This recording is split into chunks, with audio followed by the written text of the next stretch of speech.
Yes, guys, we're back. We're live, and this time it's F1. I don't have to worry about Arsenal draining the life out of me. And just to give you a quick update, yes, we are still in the hospital at the minute. I'm just having one more unit of blood, and then they say I can go home. Right, but this one's going to take absolutely bloody ages. Right, but yeah, but like I said, still go on. Band of the Rivals will not be tonight. It will be tomorrow night because of what's going on. So, but yeah, I've got Adam from DNF1.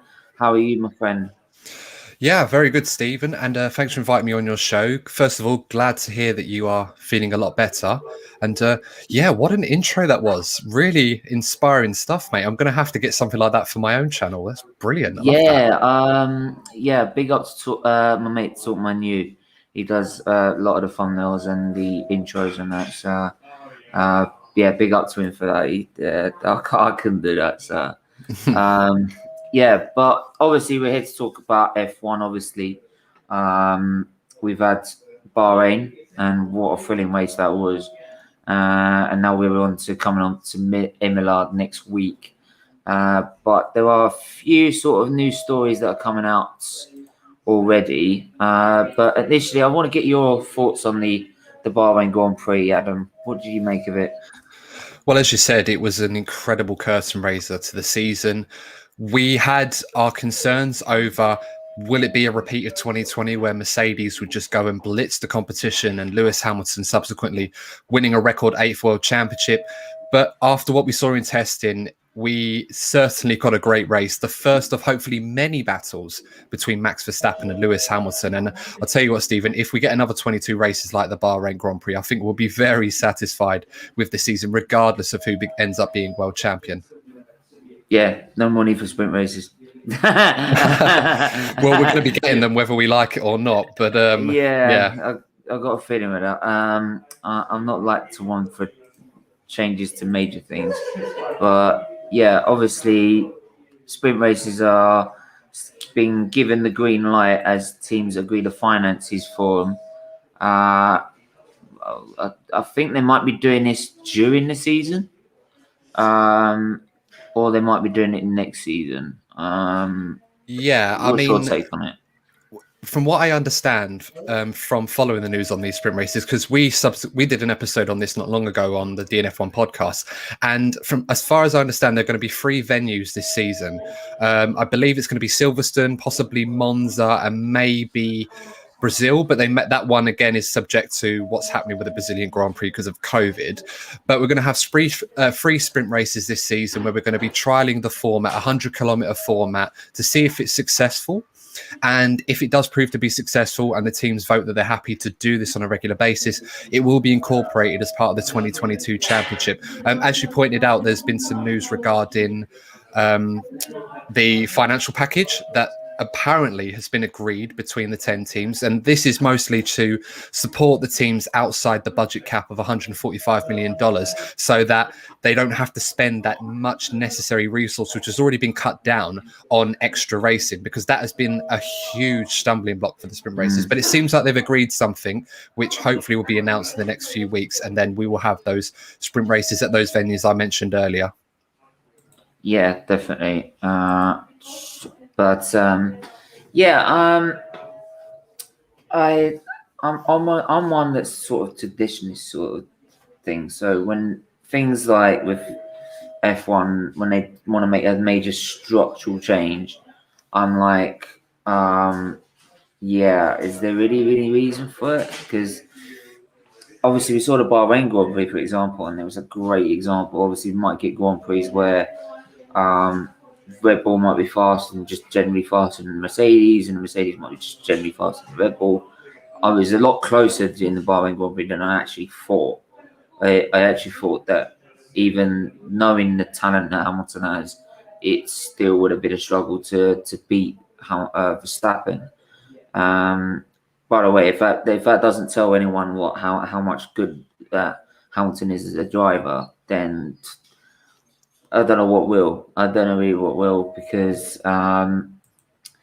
but yeah, for me, I'm more of I'll happily see it at the British Grand Prix how it transforms there, and then I'll sort of make my decision whether I agree with it or not. But my initial thought is it's good enough at the moment for me, but I think sometimes you got to try and embrace change, and so yeah, if it makes the race in the end, if it makes the race more entertaining, then why not? I mean, I mean, for example, the practice sessions, for example, they've cut them down by 20 minutes and on practice 1 and 2, so they get less data. So we all know that with less data, they've had better racing in general. So yeah, this let's just. But I think more though with the sprint races being as they are, I still think that with 2021, the main focus is between Red Bull and Mercedes, because that is going to be a fight that's going to probably go down to the wire between Verstappen and Hamilton. It's between them two, to be honest. This face fact here. Yeah, I mean, you're absolutely right. I mean, you hit the nail on the head about it being the aim from Liberty Media is to make the show more exciting, not just to the hardcore fans like you and I, for example, but for the casual fans who may watch the race in segments and perhaps not be interested in the overall battle itself. So anything that they can do to try and spice up the action and try and create results like we had last season where Pierre Gasly won at Monza or Sergio Perez won at Chequered, those were fantastic races. And those weren't artificial results. Those actually happened because of the way the race went. So, hopefully F1 can try and find a way to encapsulate that a bit more, not necessarily create a random race every week. Nobody wants that, but a trial of format like they've done with qualifying over the years. I mean, I could go through the history of qualifying, and I think we found a system that's worked for the best part of 15, 16 years. And they tried to experiment with that elimination one in 2016, which was terrible. Probably one of the last of Bernie Ecclestone's brainchilds that ultimately never saw the light of day for longer than it should have done. But yeah, so that's kind of the aim here. But I agree with you, Stephen. I'm more of a traditionalist on this, and I don't want it to take away the significance of the Sunday sessions. I mean, we may find that a sprint race result, they will be worth points this season, could decide the championship between Max and Lewis. It could be that tight. Oh, God. Could you imagine? No. Obviously, I'm a massive Hamilton fan. So, oh God, what a way to try and break the record. You've got to do it. This is probably going to be the hardest battle you're going to have this season. Not to mention he's had our battles before. I think 2008 stands out.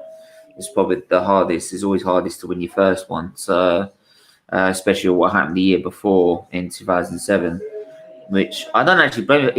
I don't mind people blaming himself for China 2007, because he would have won it if he didn't have a reliability issue in the last race, because he had to change the gearbox settings. Because if he didn't fall back to the grid in that last race, he would have won it without a shadow of a doubt. So I don't see why people look to China and say that's where he lost it. And maybe it's just because it's one of those like highlights in the calendar as a moment. But yeah, but do you feel Red Bull still have the advantage at the minute? Because Mercedes is still saying that they are still struggling to try and get a grip of this car. They are still trying to find issues. From what I've seen, is that their main focus last season was how much rear downforce they got from the car. And because of the new restrictions, that's hampered them in a big way. And because Red Bull, they always have that higher rake on the car, that's how they get most of their rear downforce. And because that's not really been restricted, that's what's probably led them to be ahead in these set of regulations. Is that how you see it with Mercedes at the minute? Yeah, I think having to deal with the loss of downforce that they've suffered owing to the high rate concept that you've mentioned that Red Bull currently adopt, and of course the trimmings at the rear end of the floor have really paid a bigger impact. I mean, for those of you that watch these videos and perhaps don't understand what we talk about when we talk about rake, all rake really is the angle at which the rear of the car is different from the front. Whereas the front's usually close to the floor, a higher rake car will have the rear end be a lot higher, so much deeper angle, and it affects how the airflow really works under the car when it's channeled through the bodywork, sucked underneath and pulls the car down. There's different philosophies on what works, but whereas Red Bull have the higher one, Mercedes have a lower one. Mercedes can't simply counteract this because the regulations, obviously a lot of people, Otmar Zafner at Aston Martin has said on record that these regulation changes have been made specifically to hurt Mercedes and other low rate cars to try and spice up the championship. Now, I'm not saying that that's not true, because I've seen many, many times, particularly when Ferrari were dominant in Formula One, where they tried to change the rules to hurt Ferrari. Ultimately, they did that in 2005 when they made the wheelbases a lot shorter, and it really hurt the Bridgestone tyre runners, and that was Ferrari, Midland, and Jordan. Plus Bridgestone, they had much more durable tyres than the Michelin. Absolutely, and that hurt them a lot more, especially when they changed the rules where you had to run the tyres the whole race. And that's what happened. I think it's not just that. I think it was qualifying, and I think one of the practice sessions as well, they had to run it from there all the way through the Grand Prix. Absolutely, yeah. But yeah, in terms of the championship, USA. Indy 2005, certainly a race memorable, not for the right reasons, but it went down as a Schumacher Ferrari win, I suppose. 1892 podcast. They're doing the. I did a preview with them for the Liverpool game, and they helped us out with the rest view as well. So, and he said he'd get in touch with you, but I said I got in touch with him already. So yeah. So I got in touch with you, and then realised that that's your one of them's your brother at the same time. Right. So, it's always a good thing. Always build connections. But yeah, sorry, no. Get back to the championship at hand this year. As you said, the regulations have changed a lot this year, and it's created a scenario where the high rate cars like the Red Bull, the Alpha Tauri, even Ferrari to a degree, and perhaps McLaren with their new diffuser that they've got, it's really played into their hands this year, and it's basically changed the pecking order in some regards at the front. Red Bull have also talked about their improvements with the electronic overlap as well that Mercedes have been struggling with. So in Lewis's case, the engine kind of ticks off a little bit less at the battery than Red Bull's will, so that gives them an advantage there. And what we can see right now from Bahrain alone, Red Bull do look like they have the best car. It's probably a few tenths. Max was impressive in qualifying ultimate pace to around 0.4 of a second. Yeah. There's so many different challenges this season where some circuits are going to suit one car better than the other, kind of similar to how it was in 2018 when Ferrari and Mercedes were going back and forth. I think we're going to see a lot of that this year as well. So Mercedes are certainly not out of it, but the win at Bahrain was a huge win for Mercedes and Lewis Hamilton. It was a race they weren't expected to win, and through strategy and sheer brilliance of Lewis Hamilton's driving capabilities to keep Max Verstappen back, could be a huge blow to Red Bull. I don't think they should worry yet, but we're going to Imola now, a track which probably will suit Red Bull a little bit more than Mercedes. If Mercedes managed to go there and get another win, then I would start to worry if I were Red Bull, because ultimately what Max Verstappen needs to do this season, Stephen, and this is something he's not done in his career yet, is start to win races he's expected to win, not just the ones that he takes advantage from other people's mistakes. That's the thing is, well, I don't deny...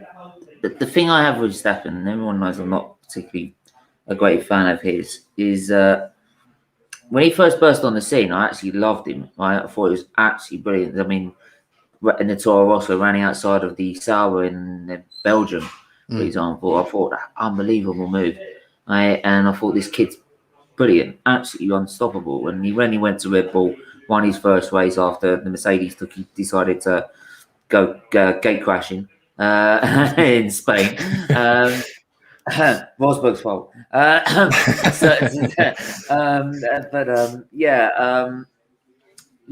I thought absolutely brilliant talent. But then, sort of some of the times that Raikkonen was trying to get past him, and he was just cutting off, and then some of the things he came up with in press conferences, like 2018, where he seemed to be hitting everyone. It looked like sort of Hamilton in 2011, where no matter what it happened, he was colliding with someone. And then, I was just like, just listen to what they've got to say. If you listen to what Hamilton and Vettel got to say, like, because they were talking to them afterwards, like, they're giving you advice. They will help you out. And it was more like, nah, it's just sort of some arrogance there. And I'm just like, well, you're just off-putting. It's just off-putting for me. And some of the things that has happened, like Mexico 2019, and the fact you went in the press conference afterwards and you were smiling about it, and it's like, are you really respecting the rules here or something? And it's just, yeah, but I've never denied his talent. And will he win a championship? Yeah, he will. Will he beat Hamilton in it? Don't know. And I it could think matter he's so much Hamilton's more. biggest taste, though. I think he's Hamilton's biggest taste. Yeah, absolutely. I mean, no disrespect to Lewis. He deserves every bit of success that he's earned in Formula One. And you could argue that the way he drove in his younger years in his career probably merited winning world championships a lot sooner than he eventually did. Having said that, I do feel that this could be his biggest challenge in Max Verstappen, who's improving year on year. You made a lot of good points about Max in how he used to be when he was, in Formula One. He's been in Formula One for 7 years now. Mad to think that he's been in F1 that long at such a young age. And there's been a lot of sharp edges to his overall driver attributes, if you like, and he's rounded off a lot of them. You mentioned some of the callous drive and the mistakes that he's made driving into people, perhaps putting his car in a position where you leave it up to the other driver not to drive into him, which has upset a lot of people. Sort of center situation. Yeah. And Schumacher was the same as well. At times when he first started out, I remember quite famously at Magny Cours, a conversation between Senna and Schumacher. Sadly, not long before Senna had passed on, but it probably had a impact on the way that Michael drove and culminated in his success over time. It's a generational thing. And in Max's case, as I said, a lot of the edges of his style has been rounded off to the point where he's very much a much more complete driver. But there are still a few questions to be answered. And yes, I agree, Max will be a world champion at one point, arguably the best of the generation coming through, the likes of Charles Leclerc, Lando Norris, George Russell, Carlos Sainz. Those guys are going to be running F1 in the future. And I think Max is going to be at the helm of a lot of them. It'll be great to see. But it won't matter in the same way as it will beating Lewis Hamilton. I mean, Fernando Alonso, for example, his legend will exist the test of time in Formula One. And mostly because he beat Michael Schumacher, not necessarily 2005, but in 2006. And, that season in particular sold it for me as how good Fernando was to beat Michael in an equally brilliant car. And in 2005, that moved around the outside of 130R in Japan, back when 130R was a difficult corner. That was a passing of the was a difficult year for me. Yeah, absolutely. Well, I can imagine. But it was that was the passing of the torch moment. And I think Lewis will not give it to Max this year, and he will relish the challenge. But in my mind, if Max is going to solidify his legacy in Formula One, he has to do it this year against Lewis, because if Lewis retires at the end of the season, which he may well do if he's world champion, hopefully not, but if he does, it doesn't matter what Max goes on to achieve in the sport, because people will say, well, you had a car capable of beating Lewis Hamilton and you didn't do it. So for that reason, you can't be considered better than Lewis, although that might not matter to him in the grand scheme of things. But it is important this year. It's a big season for Max. And yeah, I mean, it's definitely, especially if you've got a car that's already 4 times quicker. We've been saying for ages that Red Bull, they need a car that is there on the dot, straight there with Mercedes. They've always had a car that was about 3/10 off or 4/10 off here and everywhere, and then gradually over time, with the race of their development, they'll become stronger. They need a car that's already either there or it's above them. And now it's above them, it's down to them to take the advantage. If they don't take the advantage now, right, and Mercedes catch up, right, despite what they're saying, because I know sometimes they say, "Oh yeah, we're struggling at the minute. We can't find this, we can't find that." That's usually after that is more, yeah, we're struggling, but we're not actually struggling that bad, right? If they come back in 2 or 3 races time, and Red Bull have only won one out of those 3 races, And Mercedes are 1-2 in whether Bottas or Hamilton or whichever round. And yeah, Red Bull are going to be sitting there like, what? How do we do it? How do we do it? And yeah, it's also a big answer for Red Bull because they haven't won any title with any other driver apart from Sebastian Vettel. That's all they've done in the history of the sport is win a title with one driver. They now need to try and do it with another one. And they've always had, when they've had the opportunity, they've not made the cut, either by design development or just generally Mercedes just being stronger. So, but I think it also could be that Red Bull might, I think, probably have the stronger driver lineup and will probably win the constructors because of that stronger driver lineup. Because let's face it, when Hamilton won the title, he had Kovalainen, right? And that's not stronger than Massa and Kimi Raikkonen. And yeah, so yeah, I just feel that with the fact that Bottas, I think Perez is better. I think Red Bull could probably take the constructors, but then up to the drivers, it's between the two of them. Yeah, I mean, Perez will be a big help for Red Bull this season. There's a lot of emphasis on the number 2 drivers this season. And, you know, when you think about Sergio Perez, obviously he's a race winner now. He's proven that he's very experienced in Formula One. And I think there was a concern that he was not going to be able to perform at the level the Red Bull require. And I don't think that's going to be the case. I'm very confident in Sergio's abilities. He's already shown a lot of that in Bahrain, despite the subpar qualifying. Having said that, that battle between him and Bottas, how effective they're both going to be this season, will be a critical factor in this championship for Max and Lewis, of course. So Red Bull, like you said, Stephen, they now have a car at the start of the season where they would want it to be fighting at the front. They've always been brilliant developing throughout the season, but for whatever reason, couldn't translate the previous season's performance to the start of the next one. Honda have upped their game massively, ironically, to a point where they're leaving the sport with arguably, if not the very best engine, one literally very, very close to Mercedes. And the 2022 engine, apparently I'm hearing, is going to be a game changer as well. So all of that has come together to give Red Bull the platform that they need to take their first world championship since 2013. They've got the driver in Max. They've certainly got the number 2 driver in Sergio Perez to help deliver that. What it will come down to is, with all the equipment, with everything else that they need to win a championship, can they deliver? We know Mercedes can. And it's going to be a great development war between them two. The rest of the grid are rubbing their hands together, thinking, if we play our cards right in 2022, Red Bull and Mercedes are going to be a lot weaker because they have to prioritize 2021 championship in the same way that Ferrari and McLaren did back in 2008. I do feel that with Mercedes, they're very good. They're very due diligent. So they will be already looking at 2022 despite that. So, well, everybody will, but I know they'll be weak compared to other teams. So, like Ferrari, we'll we'll look at next year. But for not just for saying that, it's just also with the budget cap. I think also though these teams might be looking at 22, they might look at 2021 because we get extra prize money, and because of the budget caps, prize money will mean even more than what it was last year. Would you see that?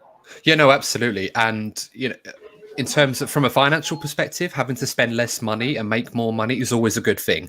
As an accountant, I would always advocate that for any business.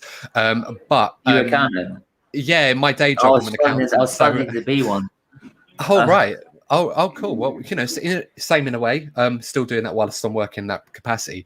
But yeah, in F1, that's always an important thing. And that's kind of the motivation for this budget cap, not just to close up the field, but to allow newer brands that we've been hearing stories about, this new Pantera team that might be coming into Formula One in the future. Other brands like Volkswagen, Audi, Porsche have always been against the idea because it just costs so much money to join the sport. Because if you look at what Virgin or Russia, whatever you wanted to call them, HRT was probably just the worst example ever of a team in the history of the sport. And Lotus, I think they came in 2010, and I also think Bernie Ecclestone promised them some finances and never got them. But you saw how much they never really caught the field at all. It was like having a B, like you get support races, we get an A class in sort of world touring cars or something. You get an A class and you get a B class in British touring cars. Right, you get an A class and a B class. We had the A class with the rest of the field, and Lotus, Murcia, and HRT had their B class. Right. Yeah. Well, no, Murcia and Lotus had their B class, and HRT had their own level. Yeah, it was like a Le Mans race, all just condensed in one series. Yeah, but you're right, and that was a big thing for Formula One. I think the news regarding Haas over their future, which is still lingering despite signing the Concord Agreement to 2025, it only takes for Gene Haas. I didn't hear about that. Well, they signed up before the season started to commit to 2025, so they're still apparently it's still going to be in the sport, but it's not as simple as signing up to confirm that. They've signed the agreement so they can commit to that. But at any point, if Gene Haas wants to pull the funding on the project, which I'm pretty sure he's probably been very close to, Formula One could find itself with 9 teams on the grid. And this has kind of been a big motivation, not just to close the pack up, but to make it financially sustainable for teams to be in Formula One. Because the last thing you want is a series where you only have the manufacturer teams, with the exception of perhaps Red Bull and a few others. And even then, Red Bull are taking this Honda engine via third-party support, so they're practically going to be a manufacturer team of some level. So it is very, very important that the teams make sure they prioritise their funding appropriately, especially this year. If we're going to see a development war, I don't think it's just going to be at the front, Stephen. I think the midfield teams like McLaren, Ferrari, Alpine, Aston Martin. For that extra absolutely, funding. And not just that as well, bragging rights, because but they do have to balance this out. So I think, whilst I agree, perhaps the only team, and have already done this, that could probably say, yeah, you know what, we'll commit to 2022, forget it, is Haas. I think everybody else, in some way, form or another, perhaps Williams as well, they're going to be in a battle. So they can't afford to just bin off 2021 for 2022. So we probably shouldn't see a situation like we saw in 2009, where Ferrari and McLaren ended up in the midfield because they were fighting each other in 2008.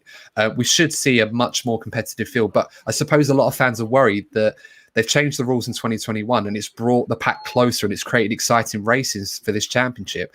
In 2022, we may see one team nail it and then they dominate for the next 4 or 5 years because of the engine freeze and the rule loopholes being closed up. It is a worry, but it's all part of the fun. That's why we love the sport. There's so many what ifs and variables, and we'll find out when the cars take to the track. Yeah. Chris, thoughts on Mazepin getting an F1 seat?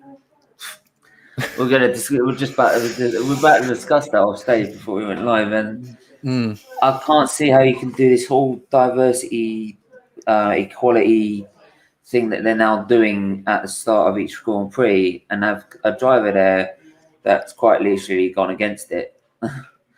Yeah, it's a difficult one to talk about because, I mean, as a guy, I've been fortunate enough to never experience any sort of discrimination in that regard, let alone a sexual abuse in that regard. So I can only sympathize with anyone that's had the horror to go through that. To see a story like this, where the drivers are role models for equality, change, diversity, they have to be. That they're in the global spotlight. They have to be pushing for change. Otherwise, it doesn't happen. That's why it's so commendable what Lewis Hamilton is doing with his platform. He's been fantastic in this regard. In Mazepin's case, I can understand why he's still in Formula One. You know, I'm not going to get into the whys. I think we can all agree on why he's in Formula One, ultimately, despite being a good driver, but ultimately why he's in that seat and not someone like Callum Ilott, for example, who probably is more deserving. But the fact that he's shown no remorse for his actions, he has a sort of apologized, but it was more of about what he needs to do rather than what he should be sorry for. And I feel like because of that, the fans are not going to forget that. You know, people hoping that the voices that are saying we say no to Mazepin or calling for this and everything are going to go away. I'm sorry, guys, that's not going to happen. And if Formula One does want to make a change, and this We Race as One campaign, which of course has been changed now, probably in light of these instances, they're going to have to do a lot more than just make it look like they care by the drivers kneeling or standing with anti-racism shirts. They have to actively do do something to actually force change. Otherwise, when Lewis Hamilton retires or goes off and does what he does, they'll just go back to the way it was. Exactly, and we can't do that anymore, and it's going to change whether people like it or not. We're going to see more people of color in the sport, which is a great thing, whether they be drivers or mechanics or journalists. Women. We're already seeing that now. Women, exactly. The W Series is going to be on the F1 calendar this year, so that kind of creates its own controversy when you've got a driver in the news for what he's done, not really remorseful or apologetic or actively trying to at least make amends for his actions, being accompanied by peers which are going to be competing in a W Series that are probably going to be looking at him and thinking, oh, I don't feel comfortable by racing with someone like that. It's so many things that you have to consider. And I think you and I agree F1 aren't doing enough at this point in time with the FIA and everyone around to actually make a change. It just seems more they're interested in making it look like they're doing something rather than actually doing it. It's a bit like the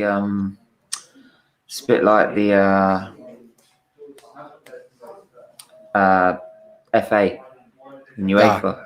It's like we're doing this because it looks like we're doing it, right? And not actually doing it. And it's probably it's one of the reasons why I would like Hamilton to stay a little longer, right? To force change. But obviously I don't want him just because of that. It's just I can't stand the fact if he goes. That'll be a sad moment. But if it's on an 8th world title, it'll feel a little bit sweeter. It will also be sweeter if the fact that he's gone against someone probably the level of the next generation as Max Verstappen, and still. I mean, I loved his radio afterwards, after the Grand Prix. It's like I still got it, and it's mad how it's now. He's one of the oldest drivers on the grid. Alonso done him a favour by coming back, because I think the only driver older than Lewis was Kimi Räikkönen on the grid. And what I believe is correct, or how it could play out, Kimi probably within 2 years, if Lewis is still in the sport, he will be the oldest driver in the next 2 years. It could get to a point where Sebastian Vettel ends up being the oldest driver on the grid within 2 seasons. What do you make of Vettel and Aston Martin this year? Because obviously their first race there was not what they expected, what do you make of like Vettel and the whole saga with him at the minute? Everyone at Aston Martin thought they were going to carry on where they left off last season. They had the third fastest car. Ultimately, that 15-point penalty that they received for the brake ducts controversy replicating the Mercedes. I mean, what a mess that was. It ultimately cost them third place in the constructors against McLaren, despite having the third best car. They thought they were going to carry on where they left off this season. They themselves were hurt by the regulation changes, probably a lot more than Mercedes were, to the point where they're competitive with the likes of Alpine at the back end of the midfield rather than with McLaren and Ferrari and possibly AlphaTauri as well. So they've got a lot of work to do as it is, but I'm pretty sure they'll be banking on 2022. In Sebastian Vettel's case, as a Ferrari fan, it was quite sad to see last season end the way that it did for him, especially when we had high hopes, perhaps winning a world championship, as he very nearly did in 2018. And he's had a difficult time getting to grips with this car. He's not had much running in testing. He had less running than anybody else. His race overall in Bahrain, it was hampered by issues with the car beforehand, so it was never going to be a great race. But he didn't drive a bad race. It was only until he went into the back of Ocon where it went completely wrong for him, and more of the same mistakes happened. But in Seb's case, there's the worry that perhaps he may not get back to his best again, or at least get to a level where he stops making these mistakes on a regular basis, because it worries me that he keeps doing it. You can say for a while that the car's a handful or these issues are happening, but it's silly things like what he did with Ocon, diving back into Ocon's wake with his turbulent air and then losing all that front end downforce. Seb should know this. He knows, he's done it before. He went into the back of Max Verstappen doing the same thing at Silverstone a few years ago. So he should know about the dangers of doing something like that. It's ever since he hit that wall in Germany 2018 that these mistakes have kicked in. The driver that walked out of the car is not the same one that went in. You're absolutely right. And the problem for Seb at Aston Martin is Funny that Hamilton won that race as well. Yeah, an incredible race it was. But the problem for Aston Martin is that they need Seb to be on top of his game. He is the benchmark for them in terms of the outright pace. With all respect to Lance Stroll, and I really rate Lance Stroll very, very highly, a lot more than most people do, which I find strange, is that they need Seb to be the guy that really shows the blueprint pace of the car. Because Lance, I don't think is able to extract the 100% performance out of the car. Probably 98, 99, but certainly not 100. And they need Seb to be on top of his game. I hope he does come good and we see the Seb of old in a car that should suit his style a lot more. But there is that risk to Aston Martin as well, that this big project, this exciting new plan with the investment from Lawrence Stroll, the new facilities at Brackley, almost like the noisy neighbors to Mercedes in that regard, the new simulator, it's got all the ingredients to be successful, but they may struggle if Sebastian Vettel's not able to perform at the level that they hoped he would do when they signed him on that 3-year deal last season. Yeah. Big up to Miss Millie. She's great support to this channel. Yeah, you'll be fine, Miss Mel. Don't worry about it. Don't worry about it. Well, best of luck. Yeah. Yeah. Please do hit the like button, hit the subscribe button as well. Chris says he would have replaced Stroll from Nico Hulkenberg from reserve driver. Would you agree with that? Well, we all love Nico Hulkenberg, and a lot of us want to see Nico get that podium. I think he's a driver that deserved, in an alternate universe, would probably still be driving for a team like Ferrari or something like that. I mean, there were the rumors back in 2013 that he was meant to be Fernando Alonso's team. 2012, I should say. Yeah. Could have won it. You know, that race, the Williams, of course, that brilliant pole lap, and it just never really, it never really came. Hit Hamilton. Sorry, yes, absolutely. But yeah, no, you're right. In an alternate universe, it could have been better for him if he'd gone to Ferrari back in 2013 when he was supposed to. Apparently, rumors about Fernando Alonso vetoing that move is up in the air, whether you believe that or not.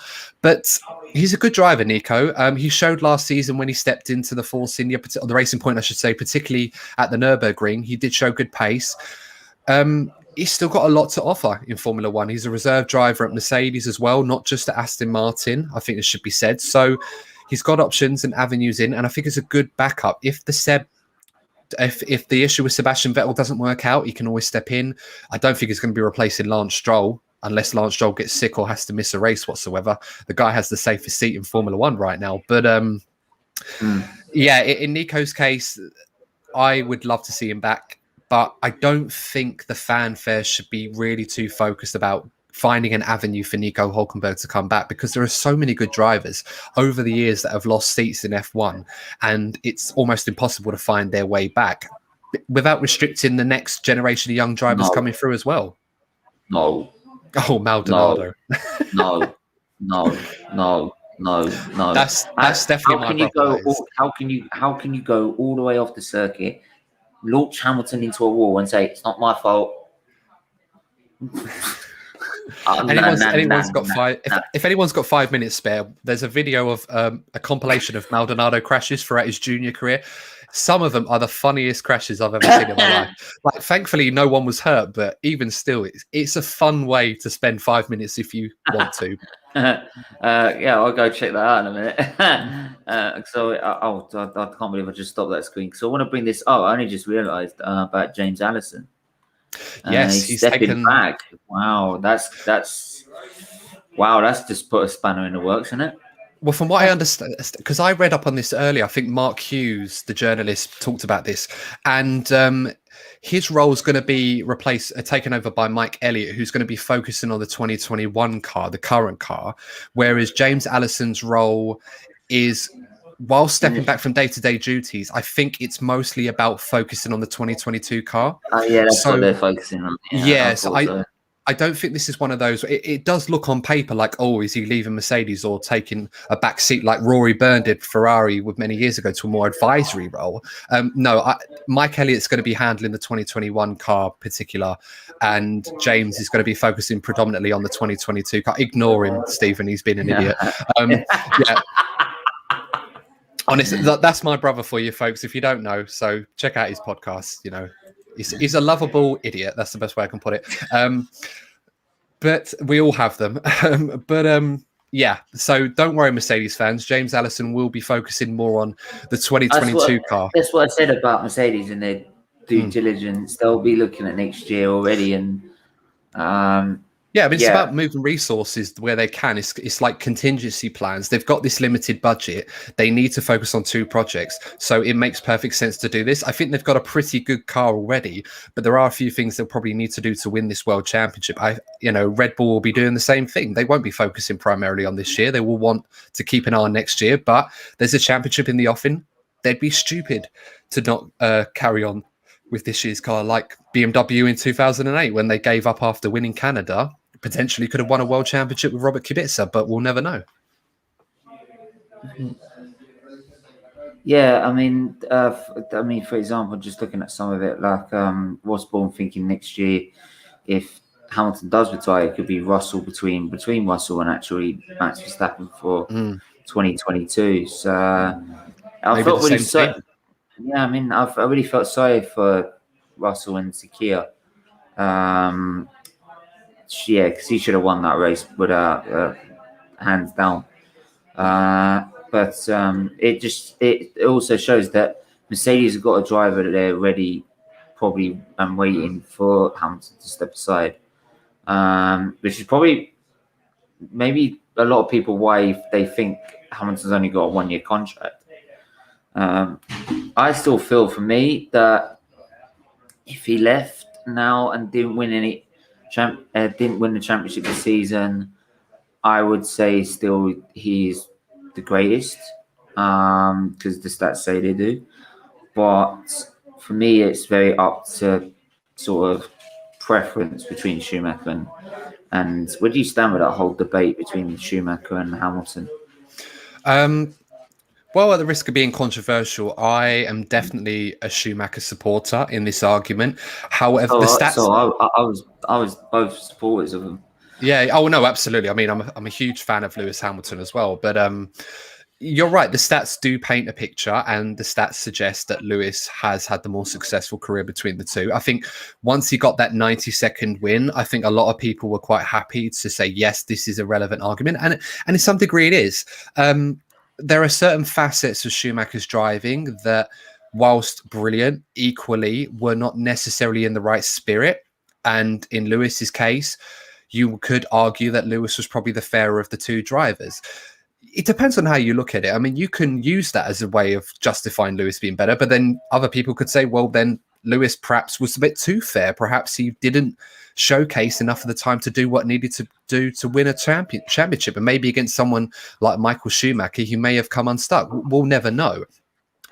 Schumacher's Mercedes career as well, they never really provided Michael with the car he needed like they did with Lewis to win championships. And that's a regret they all had, because they were in awe of Michael's caliber and his genius. Even if it wasn't the Michael that left Ferrari, it was still an incredibly good Formula One driver. And those stats are affected by that. That's why whenever someone asks me about this, I never include the Mercedes time, because I just feel all it does is dilute. It's kind of like it's like when Thierry Henry came back to Arsenal, just to move the subject.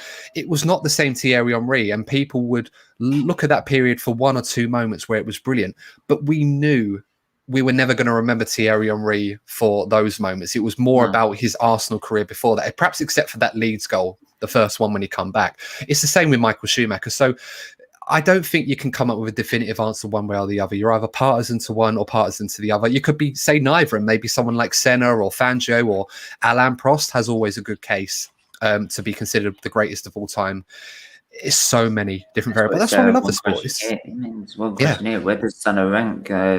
He's on board. He's on board. Some of them were just insane.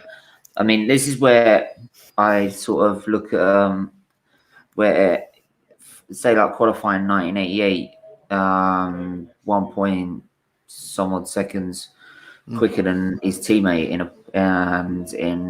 Alain Prost, and then you look at some of the qualifying performances in 2018. I think 2018 was probably Hamilton's best his best driving ever. I feel. Singapore, that pole position in Singapore was probably his best lap in my You could opinion. look at that again and again and again and again and couldn't find anything wrong with it at all. It's that perfect. It's just like poetry in motion. And you can, and even after the British Grand Prix, like you could tell he gets out of the car and he's like that, physically shaking of what he's just done. And if you can't see what he's just had to go through to get something like that out of that car, which should have been fifth or sixth. It looked like it was going out in Q1. That's at one point. So to pull that out of the bag is just even the team, even the mechanics were like, "What?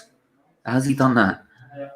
I mean, on the point with the onboards he mentioned about Senna, I mean, not to try and put a dampener on this, they do look amazing. Don't get me wrong, they do look fantastic, and it was a testament to the skills, the divine skills that Senna had. But the frame rates were a lot less. They're about so much less than they are now. Yeah. Obviously, the graphics weren't as good, the cameras weren't as stable. So but then that's what Formula One's about. You had a better sense of speed in those cars than you do now. It almost looks like anybody could get in them and drive them, which we know couldn't be further from the truth. But that's how it looks on TV.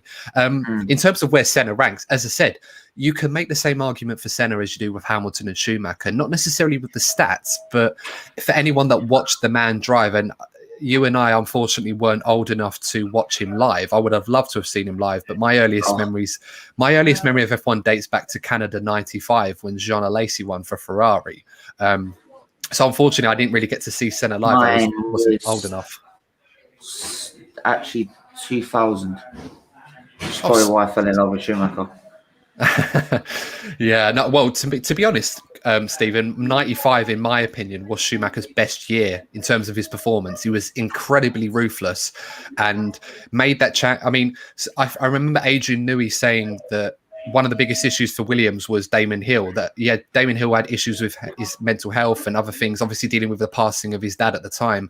And they never really had the confidence in him to win a world championship. Ultimately, he did the year later, but they wanted Nigel Mansell in the car instead of Damon Hill. And Adrian Newey went on record and said that he believed that Nigel Mansell could have beaten Schumacher in the Benetton in '95. And I thought, as good as Nigel Mansell was, being a world champion in '92 and then going to IndyCar and winning that, I don't think he'd have given Michael a run for his money, but Schumacher would have been just completely blitzed him. It was another level. But no, with Senna, as I said, you can make that argument. Anyone who watched him drive know how brilliant he was. There was a passion. There was almost like watching poetry in motion, as you said earlier.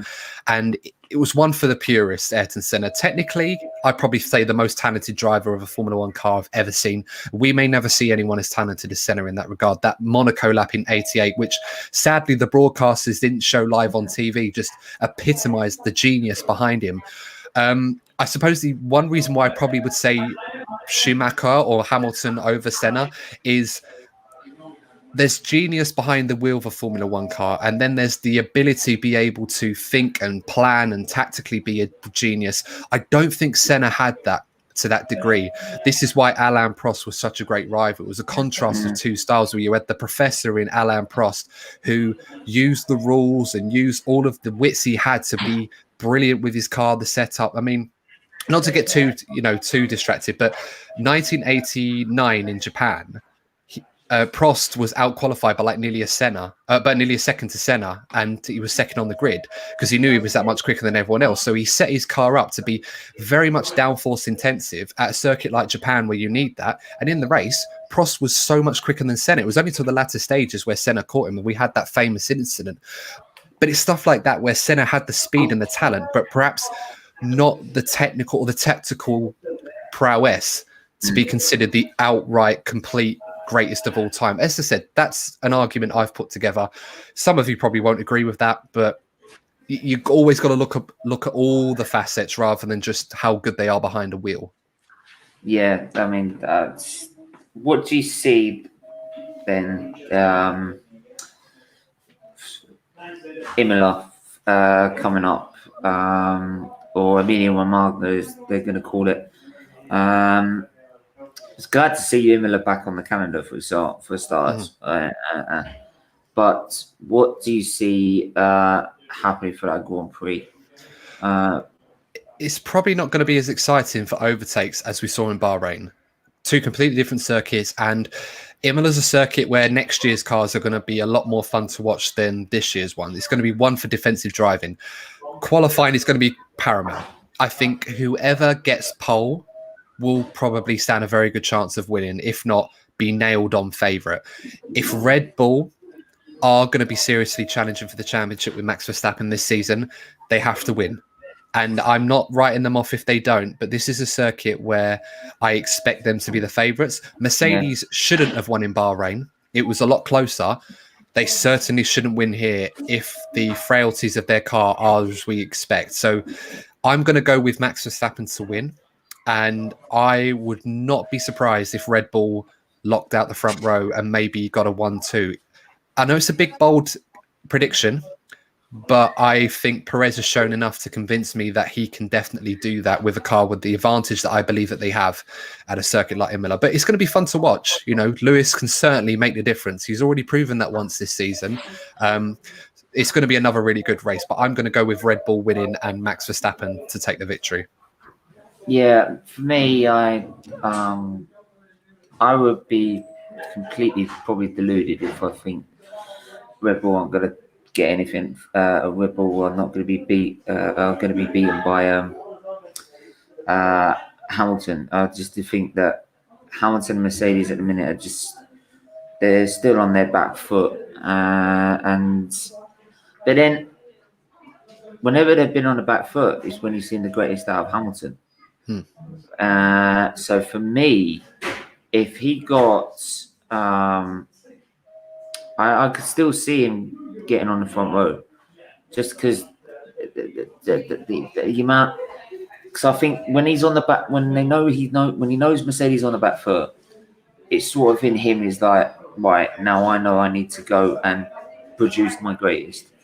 I know I need to go and give extra for the team because that's all they can give me, and that's probably where you see even the greatest of performances out of him. And I still see Verstappen probably winning the Grand Prix, but I would definitely say Hamilton would probably maybe even get second. If not, we'll definitely get third. But it will be, I think, between Sergio Perez and Hamilton for whoever gets second, to be honest. Yeah, Perez will play a key role this season. I think Imola will be a good chance to see it. Red Bull are bringing a big upgrade in Portimao, apparently. So Mercedes, if they are going to fix what frailties that car has to the best that they can, they need to make sure that they take as many points as they can from races. I mean, for all we say in this, and Hamilton, as you mentioned already, Stephen, could go on, get pole and perhaps win the race. You know, qualifying is going to be critical. So I'd say I'm going to go with whoever gets pole position, and I think that's going to be Max Verstappen. Yeah. But anyway, we'll probably have to find out next week. I mean, obviously, I do probably the preview. I do a watch along, and then do a review. I don't know if you wanted to tune into come on to any of them at all. I mean, I'll be happy to do the review. Watch along's probably going to be a bit busy, unfortunately, but I'd love to do a review with you guys. I'll just have to fit it in with my schedule because obviously I've got the DNF1 podcast, which I hope you don't mind me saying. If those of you are interested, do check us out on YouTube. Just put DNF1, and it's basically dedicated to F1. Obviously, we do reviews, previews, podcasts, and just other general talking points in F1 as well, similar to what Stephen does, just not live at the moment. Well, yeah, definitely. We'll make sure you go and check that out there, and we'll get that in for you for next week. But until then, everyone, stay safe, stay what. There's no, like I said, there's no banter of rivals tonight. That'll be tomorrow night. But until then, everyone, stay safe, stay, and we'll speak to you guys soon. Take care.